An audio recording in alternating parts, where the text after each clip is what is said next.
পঞ্চমীর দিন সকালবেলা বেরিয়েছিলাম কামালপুরের উদ্দেশ্যে। তবে নৈহাটি পৌঁছেই হাতে কিছুটা সময় পেয়ে বেরিয়ে পড়লাম বড়মার উদ্দেশ্যে। শরতের আকাশটা দেখতে পাচ্ছ তোমরা, নীল আকাশ, সাদা মেঘ, একটা আলাদাই রকম লাগছে। সত্যি আজকে কোনো রকম পরিকল্পনা ছাড়া হঠাৎ করে বড়মার দর্শন করতে যাওয়াটা আমার কাছে খুবই আনন্দের ছিল। হয়তো সবই বড়মার ইচ্ছে। তো দেখতে পাচ্ছ এখন চলে এসেছি বড়মার মন্দিরের একেবারে সামনে। ধর্ম হোক যার যার, বড়মা সবার। জয় বড়মা। দেখো বড়মার এই যে মন্দিরের মাথায় পতাকাটা কত সুন্দর উঠছে। জয় বড়মা।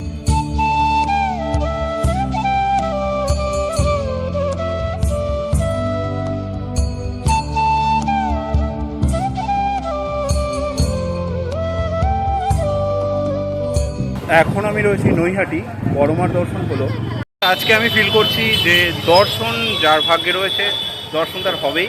তো মানে এটা তো কোনো প্ল্যানেই ছিল না, আমি সত্যি রানাঘাট বেরিয়ে যেতাম, কিন্তু এই অল্প সময়ের মধ্যে 10 মিনিটের মধ্যে এসে বড়মার দর্শন করেছি। ভিতরে ঢোকার মতো পজিশন ছিল না, কারণ তোমরা জানোই মন্দিরটায় ভিড় থাকে, আর আজকে তো শনিবার, আজকে আরও ভিড় রয়েছে।